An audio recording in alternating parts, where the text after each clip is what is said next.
The New Jersey Nuddleup. Sleep is a superpower. From the United Tales of America collection.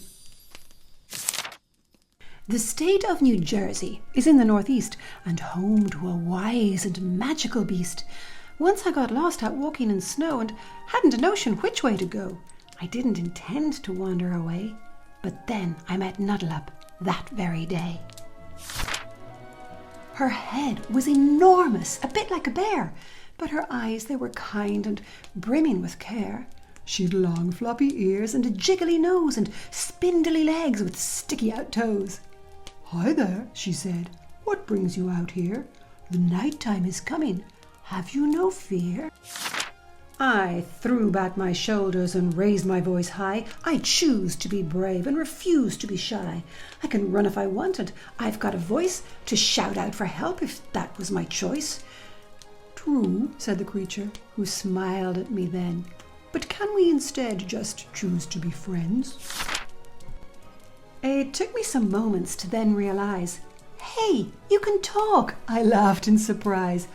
"All creatures talk," she said. "Surely you knew they simply use methods that differ from you. There's quacking and flapping, while some prefer squawking. Humans, I think, prefer texting or talking." "And what about you?" I asked after that, enjoying my New Jersey friend and our chat. "I am a Nuddleup, and so is my clan. The N is for napping. We nap when we can. It's cold and it snows in the place I was born, so the Nuddleup cuddle up just to stay warm." "Why do you nap?" I said. "During the day. I sleep at night. It is better that way." But Nuddleup was shaking her supersized head. "When humans are rushing, we're napping instead. It seems that you people are all far too busy. You're running in circles, so do you get dizzy? But if you could nap or slow down the pace, I think you would be a much happier race." "I get it," I said. "I hear what you say, but I would be bored if I slept all the day." Nuddleup chuckled. "Is that what you think?" She stretched out her arms and gave me a wink, and just as she spoke it started to snow, and the ground round Nuddleup started to glow.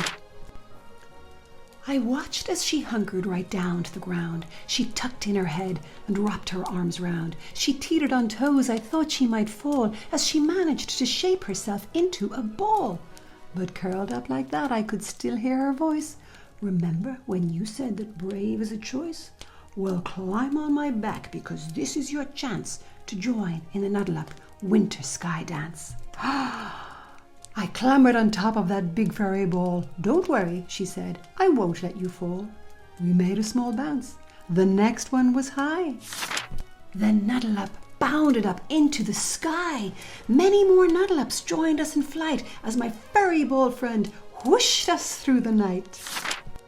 The snowflakes fell soft, but they couldn't keep pace as we flew through the air without leaving a trace. And when, in the end, she brought me back down, it was near to my house on the outskirts of town. But that's when we heard people walking close by, and Nuddleup whispered, "It's time for goodbye. Remember that wonders and magic abound, and you cannot see them until you slow down." And with that advice, she zoomed up the hill, but her words and her wisdom remain with me still. So when you get flustered with chores piling up, remember to unleash your own Nuddleup.